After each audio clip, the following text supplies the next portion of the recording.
Buenas tardes a todos, sean bienvenidos a un nuevo programa de Inconsciente Colectivo. Hablamos claro de salud mental. Mi nombre es Pablo Celani, soy licenciado en Psicología y hoy vamos a abordar una temática que por ahí preocupa a todos, sobre todo a los padres de adolescentes, las autoagresiones. Para eso lo tenemos el licenciado Andrés Laborde, colega nuestro, que nos va a ilustrar sobre este tema y para que tengamos una mayor comprensión.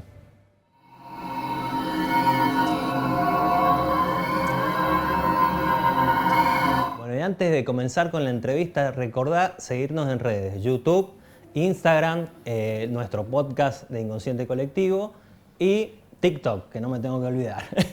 Bueno, Andrés, ¿cómo estás? Saludarte acá formalmente en cámara, ¿no? ¿Cómo estás, Pablo? Sí. Te mató la palabra ilustrar. Me encantó, creo bueno, que le da un poco de formalidad. Sí, está bueno. Bueno, sobre esta temática de las autoagresiones, es más común, o por lo menos, bueno, yo trabajo, viste, vos sabés, con adolescentes. ¿Es solo de los adolescentes? ¿Puede ser también en grandes? ¿Cómo viene la cosa, digamos? A ver, la edad, sabemos que hay edades en las que por ahí podemos pensar que va a ocurrir un poco más o un poco menos, pero son cuestiones de salud y de salud mental que no están limitadas solamente a alguna edad. Sí, bueno, hay cuestiones estadísticas que a veces nos dicen que es más, digamos, que ocurre más en ciertos momentos de la vida, pero es algo a observar siempre, ¿no? Que pueda aparecer algo que nos indique que esto pueda estar ocurriendo. Bien. ¿Y es sinónimo una autoagresión una autoagresión, estamos hablando de un corte, un raspón, quemadura, como le queramos llamar, ¿es sinónimo de que haya una ideación de hacer algo mayor o no? Está muy bueno eso porque es importante hacer esa diferenciación entre lo que es una autolesión, esto que vos decías perfectamente, una persona que se lesiona a sí misma, y por ejemplo algo mayor pensando en un intento de suicidio, porque ahí el objetivo de la acción es totalmente diferente. Bien. Porque ¿qué pasa? Un intento de suicidio, por definición, es cuando una persona intenta hacer algo para terminar con su vida, Claro. ¿no es cierto? Entonces, pero una autolesión no necesariamente la persona que lo está haciendo persigue ese objetivo.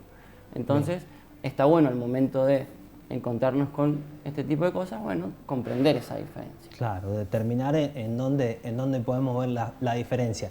¿Cuestiones histéricas a lo mejor? O sea, como un llamado de atención, que comúnmente la gente te dice, quiere llamar la atención, por eso hace lo que hace. Y eso es algo que se dice mucho, un mito bastante popular. Pero lo que hay que entender es por ahí un poco empezar a pensar cuál es la causa que hay detrás de una autolesión. No es que alguien lo hace solo por llamar la atención. ¿Y por qué digo solo? Nos tiene que llamar la atención. Claro. Pero no en el sentido de, lo hace solo por llamar la atención, entonces no le doy importancia. Claro. Al contrario, nos tiene que llamar la atención y darle la importancia que se merece.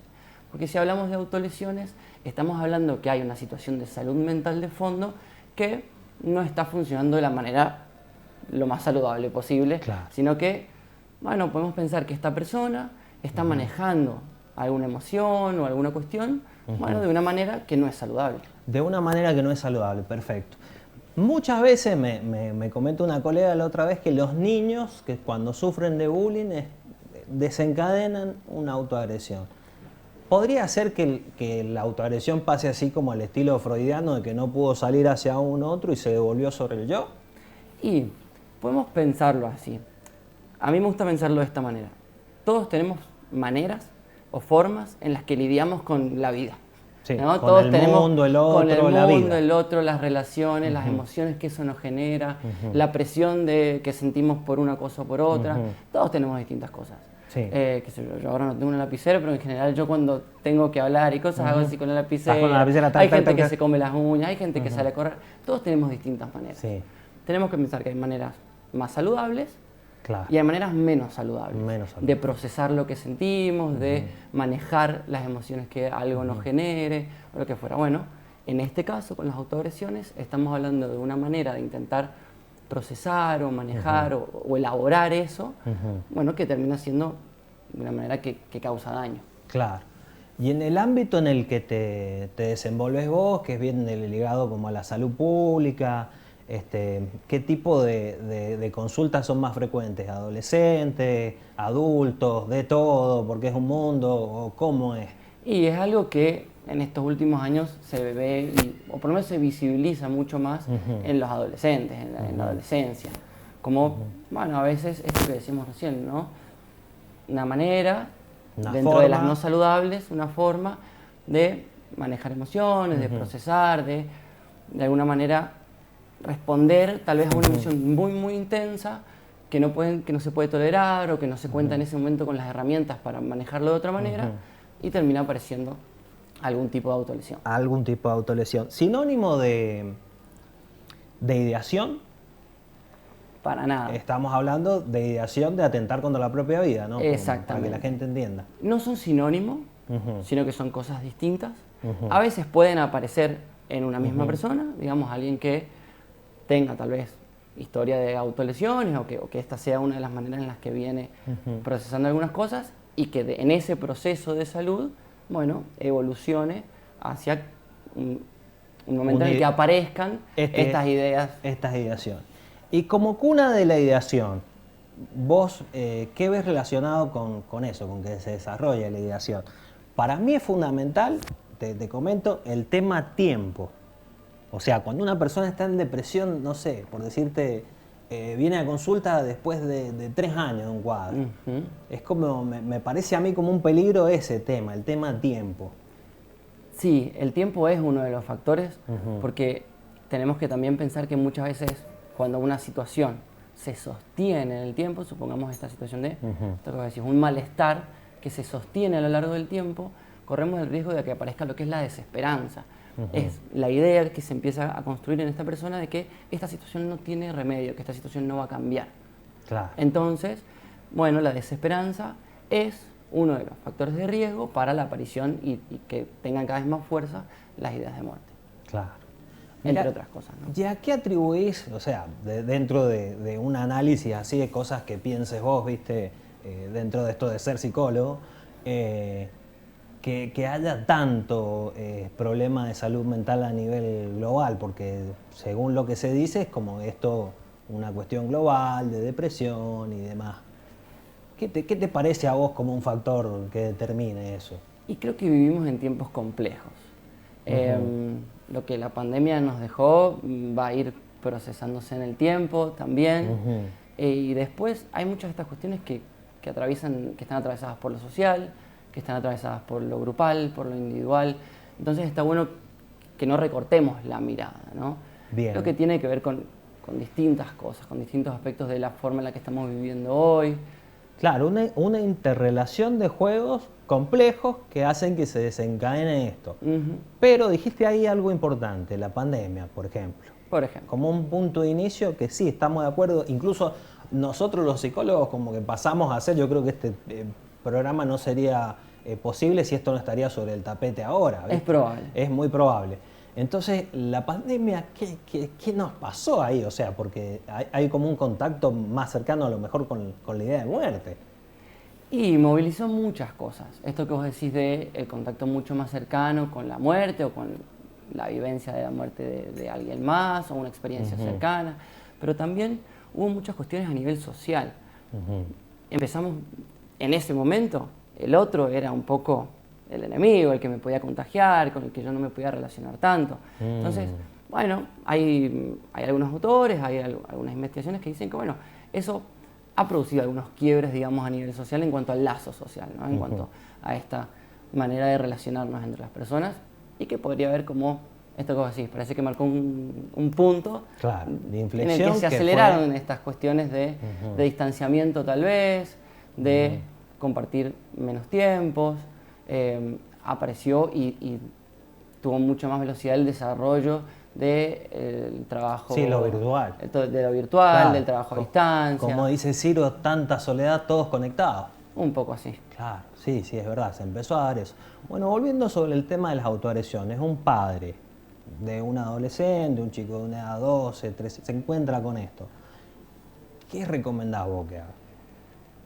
Complejo, pero Complejo porque alguna pista tenemos que dar. Pero siempre cuando nos hacen esa pregunta uno dice, bueno, cómo se empiezan a jugar un montón de emociones, de creencias, de ideas, estos mitos que hablábamos recién. En ese momento está llamando la atención. Cuando un adulto, alguien que cría, se encuentra con esto, o se entera, por ejemplo, que hay un adolescente que se está autolesionando. Claro. Me parece que, bueno, primero esto que hablábamos recién de no ser, que bueno, es un llamado de atención y entonces no le da importancia. Eso hay que descartar. Al contrario, sí me parece que, lo que siempre planteamos es encontrar la manera, la vía, de sobre todo empezar a abrir espacios de escucha. Muchas veces las personas que criamos o que nos preocupamos por alguien, no queremos que la otra persona sufra. Entonces si nos dice, no, bueno, la estoy pasando mal. Entonces muchas veces lo primero que decimos, bueno, pero no te pongas mal por esto, o no te enojes por esto. Y en realidad no podemos evitarle el sufrimiento. Es como que querés suprimir... No te pongas mal. Claro, la emoción del otro. Pero en realidad no, creo que es necesario validar eso. Claro. Si hay un adolescente que la está pasando mal por algo que a mí me puede parecer importante o no. Y eso lo tenemos cultural. Y lo tengo que validar. Entonces decir, bueno, por ahí para mí no, pero entiendo que para vos sea importante. Los hombres no lloran. Ni hablar, ¿no?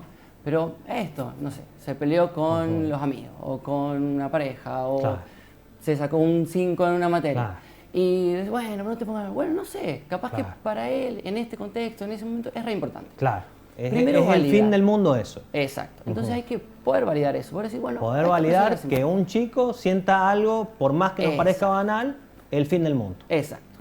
Repetir en la escuela. Que no significa ni aumentarlo y que no significa tampoco justificar la manera en la que lo está manejando. Claro. Es decir, bueno, entiendo que eso te ponga mal, bueno, y sobre todo empezar a escuchar, ¿no? Y bueno, poder preguntar si hay alguna manera en la que esta persona pueda ayudar o no, si se busca ayuda con alguien más. Empezar como un poco a abrir la cancha en términos de explorar algunas posibilidades. Claro.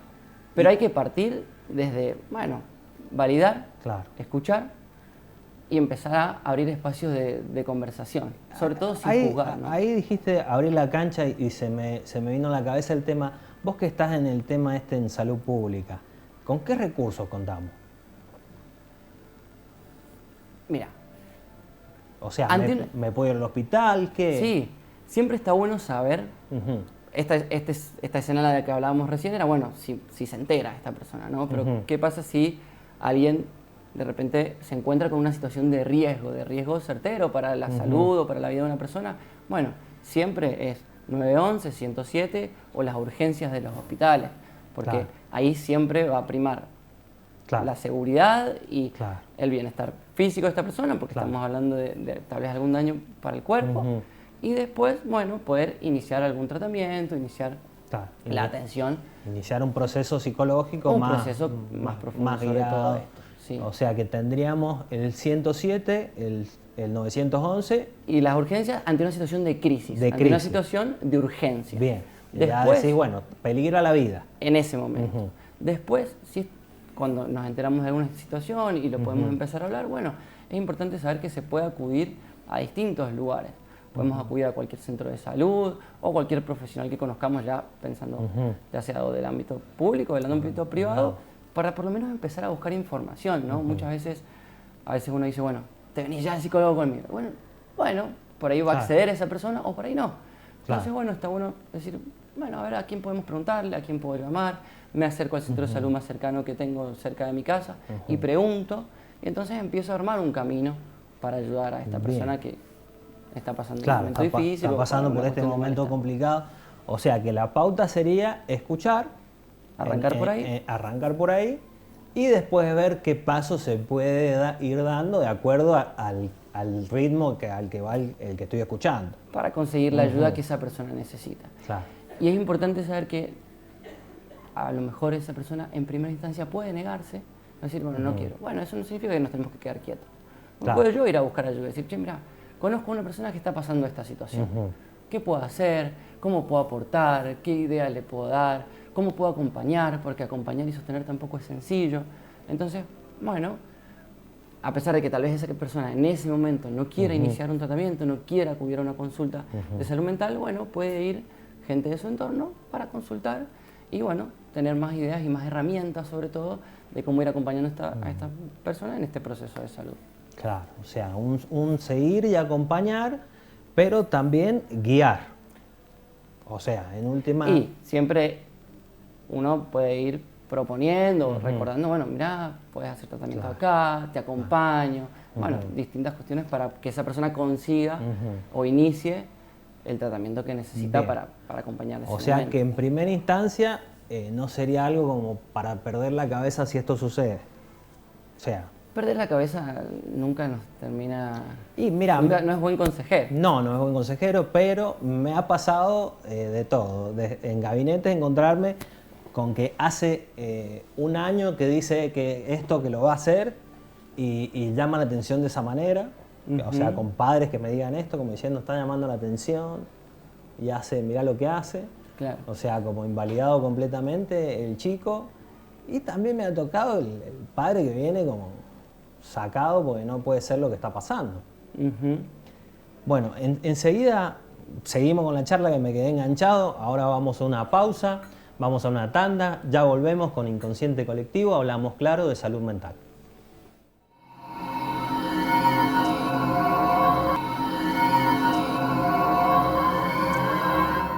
Bueno, seguimos charlando con el licenciado Andrés Laborde, que estábamos de autoagresiones estábamos hablando.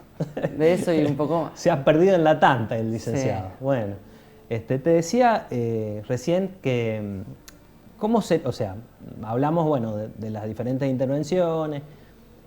¿Qué sería para vos dentro de lo saludable la manera a lo mejor de prevenir, digamos, de hacer como un poquito de prevención? ¿Qué espacios te parece a vos que serían importantes? Está bueno esto que decís porque con estas cuestiones siempre hablamos del riesgo, de cosas que nos ponen más en riesgo o cosas que funcionan como factores protectores de estas cuestiones.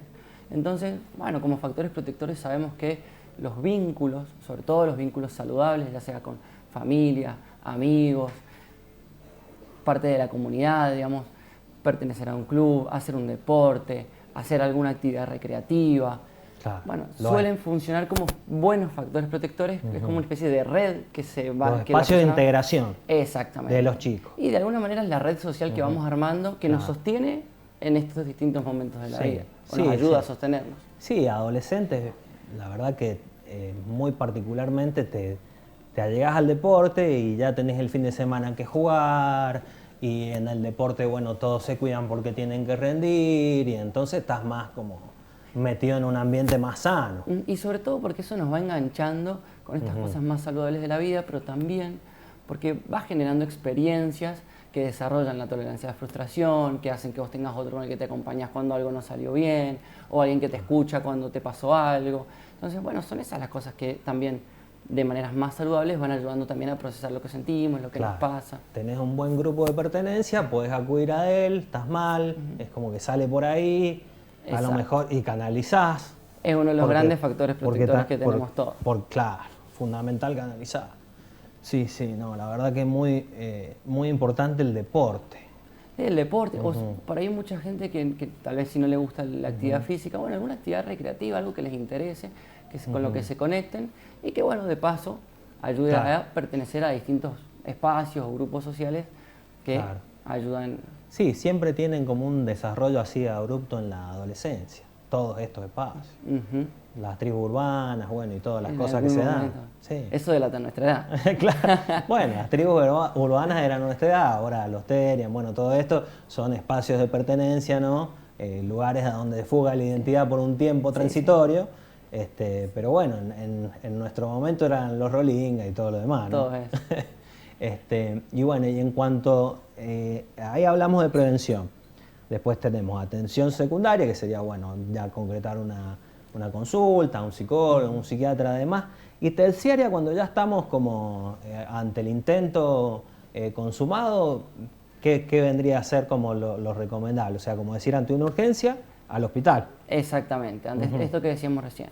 En el momento de una urgencia, cuando la vida está en riesgo, y es a la urgencia. 107, 911 o al hospital. ¿Y qué podés esperar que haga el hospital? O sea, una internación. Y va a depender mucho de cada caso. De cada caso, de pero cómo en los general equipos aborden esa situación y después siempre se va buscando tomar la mejor decisión para que esa persona pueda ahí sí iniciar a partir de ese momento el tratamiento que corresponde o el tratamiento necesario para poder mejorar su salud, su salud mental. Sí, o sea, a saber si será una Que internación. puede ser una internación A saber o no, si dependiendo después de la cada internación caso. quede con alguna medicación y como todo ese transcurso de pasos que bueno, ahí serán orientados, ¿no? Claro, depende de cada caso, como los equipos evalúan, digamos, y entonces Claro. inician el tratamiento, ya desde ese momento se empieza a iniciar Claro. un camino, ¿no? Y si llamás al 911, por decirte una cosa, tenés una situación de urgencia, aparece la policía, ¿quién te escucha del otro lado? Del otro lado te escucha el 911, que Está bien, la pero gente ¿quién? del CISEM. La gente del CISEN. ¿Quiénes son ellos? La gente no sabe, por eso te lo pregunto. Mira, hasta para que lo donde diga. yo sé, Ajá. el CISEM trabaja de manera coordinada con Sí. la policía y el tenemos 107, colegas ahí? etcétera. Sí, tenemos Ajá, colegas ahí. claro, eso. es lo Claro que que digo. tenemos colegas ahí. Para que la gente sepa que hay gente que está especializada que los va a Claro, escuchar. sí, el CISEM lo que hace es trabajar de manera articulada. Hay un equipo de colegas, Claro. de hecho, que trabajan ahí, entonces tienen muchísima experiencia en atender este tipo de urgencias y orientar de cómo tiene Claro, que, orientarte. qué es lo que se tiene que hacer. Claro, ¿qué tenés que hacer? Sí, Hay una totalmente. película que fue muy famosa que llamaban, viste, de urgencia Sí. y le iban orientando ahí qué tenía que hacer Sí, sí, ante el evento. La verdad Exacto. que este es un tema que se ha estudiado mucho, ¿no? Y es un tema que se ha estudiado mucho, es un tema que, como vos decís, tiene muchos mitos que se han ido construyendo y sosteniendo a lo largo del tiempo, pero que por suerte se ha ido pudiendo hablar de eso y se ha ido pudiendo desmentir estas Sí, cuestiones. encubren algunos algo de verdad. No sé, hay que ver. En realidad creo que es como esto que decíamos recién. Lo hace para llamar la atención, nos tiene que llamar la atención. Claro. Pero no lo hace solo por eso. Bueno, esa es la parte de No es verdad. Es la parte de verdad que nos tiene que llamar la atención, Nos tiene que llamar la atención. pero hay otra cosa a interpretar ahí. Claro. Entonces, bueno, sí es importante que hay que hablarlos. Claro. Que hablar de esto no hace que la persona que nos está viendo de repente le aparezca la idea. Bueno, si la tiene, la tiene, y si no la tiene, no la tiene. Hablando de encubre algo de verdad, el que no lo dice lo hace. No tiene con quién hablar. Muchas veces. No tiene. Ujú. No tiene un lugar de contención de confianza. Y la palabra en general ayuda, si no a tramitar, por lo menos a empezar a abrir esto Claro. y poder buscar ayuda. Claro. Entonces es fundamental. Claro. Bueno, yo siempre he pensado en eso, ¿viste? Como la partecita que es verdad. Pero sí, el mito es como, o sea, es como una generalidad totalitaria de algo que no lo puedes agarrar de un solo hilo, ¿viste? De Claro. un solo lado. Pero bueno, es bastante interesante. Freud decía que era un homicidio encubierto. Mira. O sea, como una cuestión de quisiera ir contra tu vida y voy contra la mía. Ujú. Esa no te acordabas, por lo No, que veo. Freud hace Se mucho que se no perdió en lo los practica. papeles. Sí, se me perdieron Claro. algunos papeles. Freud. Sí. Pero bueno, a ver, sí me parece que es complejo hilar Ujú. los motivos, las razones, porque hay toda una construcción de fondo, ¿no? Entonces, me parece que sí es importante esto que vos decías recién. Bueno, no me lo tomo a la ligera, Ujú. pero bueno, busco la manera de poder ayudar a esa persona. Que a veces yo no voy a poder hacer todo lo que esa persona necesita, pero sí puedo ayudarla a buscar la ayuda especializada que necesita. Bien, ¿por qué serán tan fuertes los síntomas en la adolescencia? ¿Habrá alguna voluntad como al sentirse vivo? Y la adolescencia es un periodo de la vida difícil, complejo, interesante. Este gran puente entre dejar de la niñez y pasar a ser alguien. a ser adultos o adultas. Claro. Entonces, y en este momento donde vivimos una situación que tiene muchos tironeos Sí. ahí, ¿no? Sí, Vivimos sí, una sí. época que tiene muchos tironeos ahí. Sí, sí. Entonces, hay muchas presiones que tienen que ver con la escuela, presiones que tienen que ver con lo social Sí. desde el mundo adulto y lo social entre pares. Sí, las presiones Entonces, que tienen que ver con lo social me están llamando mucho la atención porque los chicos quieren ser alguien con 20 años, con 18 años. Alguien. Y las redes sociales tienen una linda responsabilidad. Tienen ahí, una linda en estas cosas responsabilidad. que a veces muestran que sabemos que no Sí. son la verdad, pero que muchas veces cuando la vemos decimos, y lo tomamos con carácter de verdad. Bueno, Entonces, el tema es un psiquismo adulto, a lo mejor está más preparado para elaborar una respuesta emocional ante lo que está viendo, y un psiquismo adolescente a lo mejor no está tan preparado para elaborar una respuesta emocional. esto que hablábamos recién de las herramientas con las que contamos para Claro. elaborar o para para manejar lo que algo nos hace sentir. Y a partir de ahí, bueno, ir accionando. Otra cosa que me parece importante, desde el orgánico, el desarrollo de los centros de inhibición del cerebro, hasta los 19 años, lo más importante se dice, y duraría hasta los 24. O sea que estamos, como para que la gente entienda, un poco sin frenos en algunas cosas. En algunas cosas. Claro, no es que la cultura no haga su trabajo, ni la educación, ni nada, pero al desarrollo de los centros de inhibición propiamente dicho es más adelante.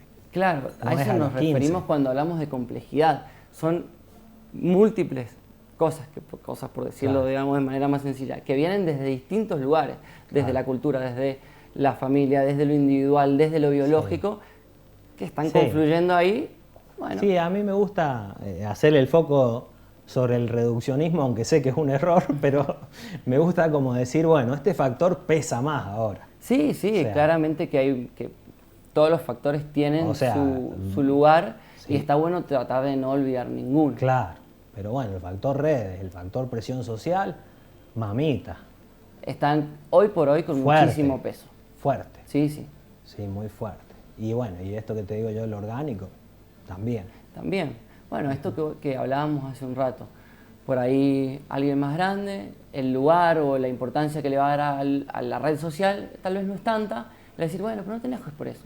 Y a lo mejor esto que vos Claro. decías, para un adolescente hoy es Sí, el mundo. sí, tienen que ser millonarios con 18, 19 años, eso. Es una locura, pero bueno, ya se irán a acomodar y a enterar. Andrés, ha sido más que un gusto tenerte acá con nosotros.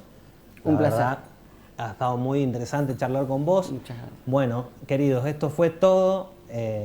Inconsciente Colectivo, hablamos claro de salud mental. Nos vemos el próximo sábado.